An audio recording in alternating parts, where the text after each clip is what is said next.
Today we're going to cover leveraging Facebook Live to market yourself and your fitness business. Let's go.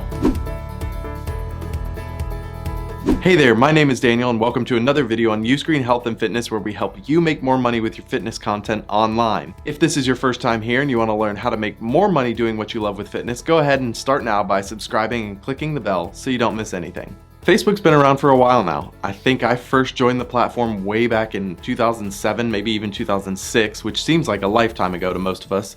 And so much has happened in that time with the platform. It's evolved from being something only college students could use to now everyone and their grandmother and probably their great-great-grandmother has a Facebook account.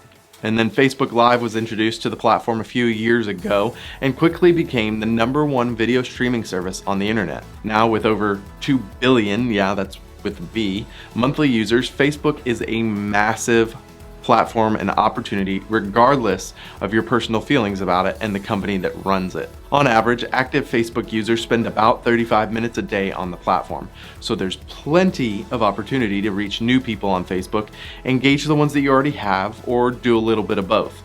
And with that in mind, let's go ahead and dive into some of the benefits of live video. Live video does not have to be 4K, super high quality in order for it to be effective. In fact, sometimes a video from your phone is a little bit more personal and intimate and effective. People will actually spend up to 3 times longer watching live videos than their pre-recorded counterparts. 80% of brand audiences prefer to watch live video to reading a blog post, and 82% of audiences prefer brands' live videos to a social media post. So just kind of let that sink in. You can pour a ton of time and energy into a post on Twitter or Facebook or Instagram, but most of the people that are following you would much rather see a live video than read whatever your caption says. Live video is cost effective because it's free with Facebook. Live video creates community as people interact and engage with you, and vice versa. It also encourages traffic because you'll inevitably talk about something or point people to a link that they'll jump on as they're watching.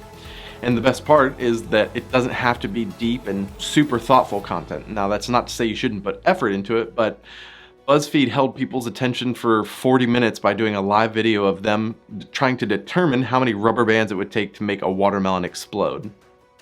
Yeah, really, they did that. Spoiler alert, I think it was about 140 or something along those lines. I might be totally off. I saw multiple watermelon exploding videos this week and I can't remember which is which at this point. Facebook Live is an easy, cheap way to reach and engage your existing audience. And if you do it consistently and make it a part of your regular rhythm, the audience will grow over time. Now, with that in mind, here are 6 tips for a successful Facebook Live session.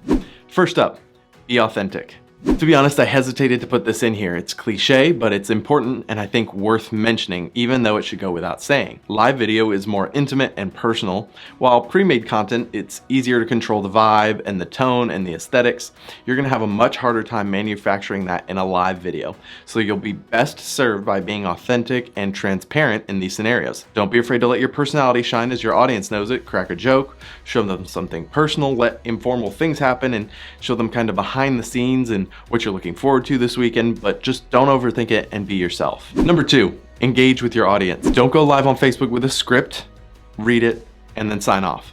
This should be an interactive conversation where you encourage people to ask questions of you and then you answer those questions back. Or maybe you run a giveaway and leverage the comments to pick a winner, or just monitor the comments and talk about what other people are talking about. Do whatever you can to boost engagement so that people know you're not just a talking head, but someone that's going to talk back and engage with them on a deeper level. Number 3, promote your live events in advance. This seems pretty intuitive for me, but I've worked as a marketer for years, and promoting things is almost second nature at this point. Whether that's a good thing or a bad thing is still to be determined. But I know that it's not that way for everyone. Promoting your live stream may not be something that you're accustomed to or comfortable with or even very familiar with.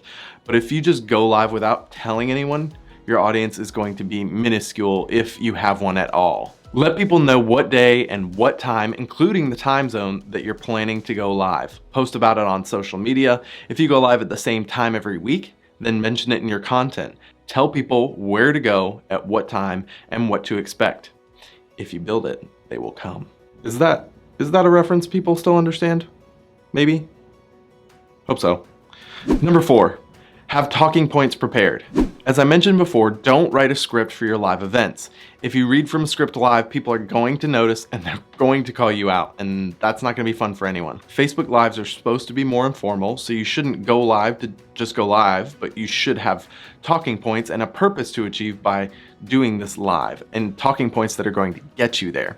Whether that's selling something or talking about a product or providing value to your audience in some way or another, create some talking points and things that you want to remember to say, then refer back to those when you need them, and then let the live stream just kind of carry itself naturally. I'd highly recommend setting a start time and an end time so that you have some parameters to work within. This will also allow people to schedule it into their lives, and it'll help you keep them on the hook for next time because you'll end at just the right moment in time when you've got those talking points prepared correctly. And know this, if you come prepared, you're adding value, and you're consistently going live on Facebook, more and more people will start to show up. Number 5, when your Facebook Live is over, optimize. Just because the camera's off doesn't mean your work is finished. Follow through and finish well. After your live video is over, it'll still be on your page with a title, description, and thumbnail. And make sure you're optimizing those things and that they're in good shape and that they say and look exactly the way you want. You can edit the post to more accurately describe your live video in the description, and then make sure that you have added a custom thumbnail and uploaded it. If you don't, Facebook will automatically generate a thumbnail that looks something like this. And from there, we know that a good thumbnail is going to draw more people in. Number 6, respond to comments. After you're done, make sure that you're going in and responding to all of the comments from the broadcast. If you've got a bigger audience and you had a ton of interaction during your live stream, then limit this activity to 30 or 60 minutes a day. You can't respond to everybody, and you likely shouldn't, especially if you've got trolls or overly negative comments. Just skip those, don't worry about them. But the earnest ones where you can add value, you should be responding. So take 30 to 60 minutes and engage with your community, because that will drive more engagement and create more brand loyalty. All right, now that we've covered those 6 tips, let's briefly talk about some content ideas for your next Facebook Live. As I said before, don't go live just to go live. You need to have a purpose and content that will get you closer to that purpose. First up, address blog comments. If you've been creating content for any amount of time, then you've likely gotten some feedback or questions in response to your content. So take those thought-provoking questions, or even the less thought-provoking ones, and turn the answer into a mini blog post or a list of talking points, and now you've got some content for your live stream. Number 2, give an inside look at your business or behind the scenes footage. Let the audience meet your team. Let them see what you do on a typical day to make things move forward. Tell a story about how you started doing what you're doing, or a hardship you faced and how you got through it. Number 3, promote an upcoming event. If you do live events of any sort or meetups, then use your Facebook Live as an opportunity to promote those in-person events and the details. Where is it happening? What is happening? Why is it happening? Who's going to be there? And why should they care? Number 4, do a sneak peek of a new product or a new feature of your existing products. People love to be in the know, so indulge them and make them feel special, because they're getting to know or see these things before anyone else. That's great content. Number 5, FAQs. Take the FAQ page from your website and read it out loud. If you're less lazy, you can take the questions and then just answer those live. And then allow your audience to get some more clarity by asking more questions on top of these that you've brought to the table. Number 6, organize a Q&A session. Get people to ask you questions on Instagram or other social media platforms, and then address those during a Facebook Live session, and encourage people to come up with more questions in the comments, and spend time actively working through the responses while you're live. Number 7, invite influencers. Find influencers in your niche or that you've worked with before to join you on your live stream.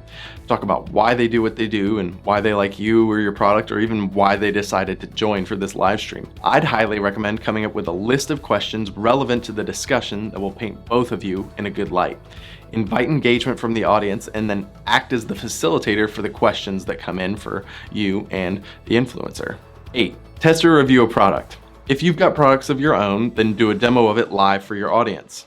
If you don't have products of your own and you just want to talk about something that's valuable for you that might be valuable for your audience, do that too. You can talk about supplements or workout equipment or whatever it is, but something that's going to provide value for your audience and that you can review live for them. Do it. 9. Broadcast the launch of a new product. If you're launching a supplement brand and you've been talking about it and hyping it up, there's no better way to announce it than by doing a live stream. Tell people it's available, where to get it, what it does, how it works, and then field questions and get your audience drooling for whatever it is that you've got. I feel like that's enough ideas to get you started. But if coming up with ideas for content is difficult for you, you should watch this video right here on ways you can come up with an endless amount of ideas for whatever it is you're doing. So what was the most useful or insightful thing that you learned in this video? Let me know in the comments below. And to learn more about making money with your fitness content online, make sure you subscribe. Thanks so much for watching. I'll see you next time.